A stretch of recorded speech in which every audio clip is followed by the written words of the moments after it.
Hello friends, welcome back to our channel CA Brains. Today we are going to discuss about the company Meesho, the company that changed how India shops and sells. This company is now preparing for its biggest move ever, the Meesho IPO. तो आइए आज discuss करते हैं कि क्या आपको इस IPO में अप्लाई करना चाहिए, क्या ये कंपनी प्रॉफिटेबल है या नहीं। तो सबसे पहले कंपनी के बारे में थोड़ा सा जान लेते हैं। Meesho is an online market place that focuses on budget friendly products.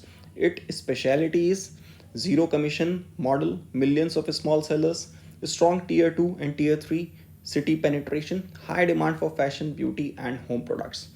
आज Meesho is directly competing with Amazon, Flipkart and even Nykaa in certain categories.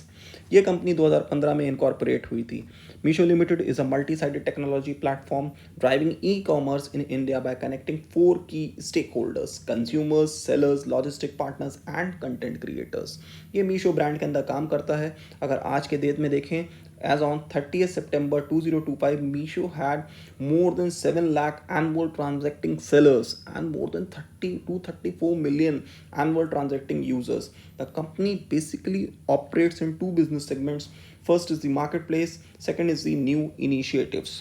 अगर मीशो की ग्रोथ स्टोरी के बारे में देखें तो बहुत ही यूनिक है, because products start at extremely affordable prices, simple shopping experience है, एग्रेसिव सेलर ऑन बोर्डिंग है, स्ट्रॉन्ग सोशल मीडिया मार्केटिंग है. इसलिए ये कंपनी बहुत तेज़ी से ग्रो कर रही है अमंग मिडिल इनकम कंज्यूमर्स. अब हम इसके आईपीओ के बारे में जान लेते हैं, जो भी हमारे पास रिपोर्ट्स हैं. बेसिक डिटेल्स लेते हैं तो Meesho IPO is a book building IPO जो 5,421 करोड़ रुपए का है, जिसमें फ्रेश इशू 4,250 करोड़ का है, रेस्ट ऑफर फॉर सेल है. इसमें मिनिमम लॉट साइज 135 शेयर्स का है फॉर रिटेल इन्वेस्टर, जिसमें 14,985 रुपये का एक लॉट बनेगा. वहीं स्मॉल एच के लिए 14 लॉट्स में 1,890 शेयर होंगे और 2,09,790 रुपये का अमाउंट का इन्वेस्टमेंट होगा. ये आईपीओ 3 दिसंबर को खुलने वाला है और 5 दिसंबर तक रहेगा. 10 दिसंबर को टेंटेटिव इसकी लिस्टिंग डेट होने वाली है. ₹1 का फेस वैल्यू का शेयर है और प्राइस बैंड इसका 105 से 111 रुपये रखा गया है.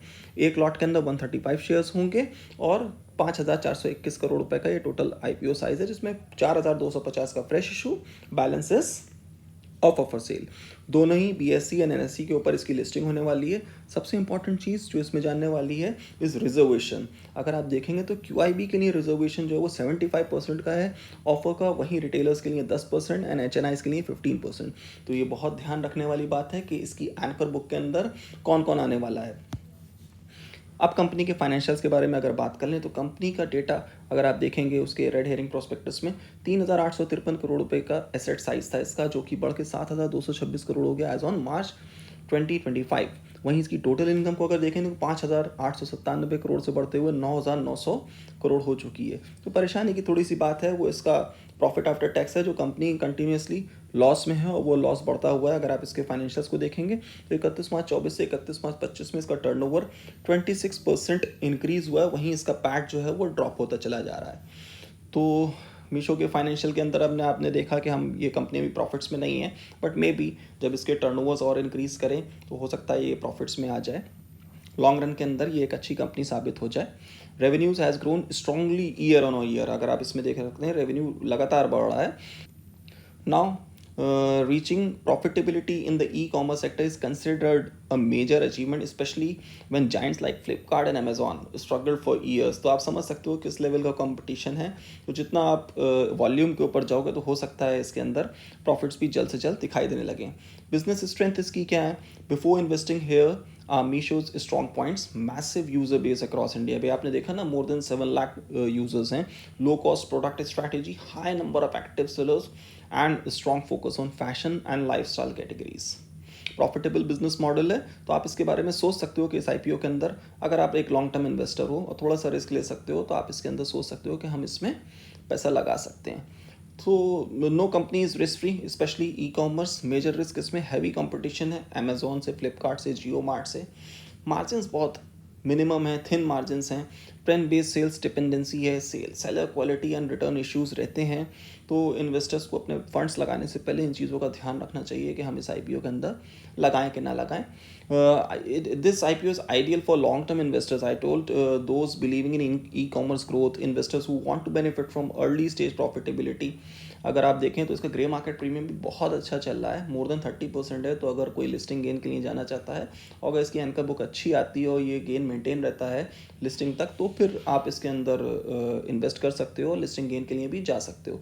But it is not ideal for extremely conservative investors, short term listing gain seekers. हो सकता है लिस्टिंग के ऊपर ग्रे मार्केट प्रीमियम के हिसाब से आ जाए, मे बी ना आए, तो कुछ कह नहीं सकते। अगर आप इसके की परफॉर्मेंस इंडिकेटर्स देखोगे मार्च 2025 में, तो इसका मार्केट कैपिटलाइजेशन 50,000 करोड़ का है, जो कि इसके एसेट बेस का 10 टाइम्स है। वहीं इसका प्राइस टू बुक वैल्यू 30.16 है। अगर आप इसके ईपीएस और पीई की बारे में बात करेंगे, तो क्योंकि कंपनी लॉस मेकिंग कंपनी है तो पी नेगेटिव है।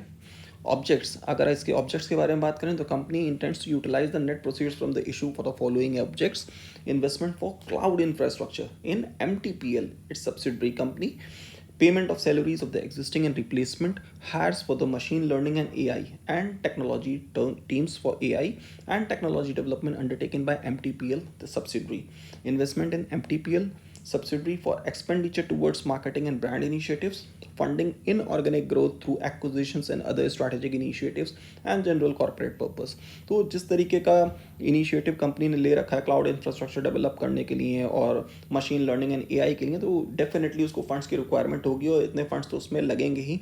वहीं अगर वो सैलरीज एक अच्छे एम्प्लॉयज़ को देने के लिए जो अगर इस फंड्स को यूटिलाइज करोगे, डेफिनेटली मेरे हिसाब से वो एक अच्छा मूव है और एक प्रॉपर जगह के ऊपर फंड्स इन्वेस्ट होने वाले हैं।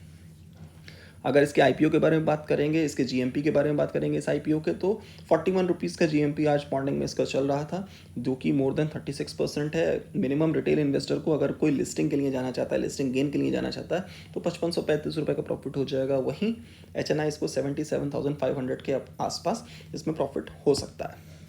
So, Meesho Limited is providing multi-sided technology platform driven e-commerce in India. For the last 3 fiscals, the company posted growth in its top line, but its bottom line kept sliding southward.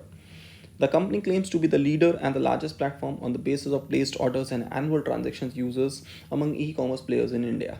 Based on its recent financial data, the IPO is priced aggressively at a negative PE. Only when informed cash surplus risk seekers may park moderate funds for long term. Others can stay away.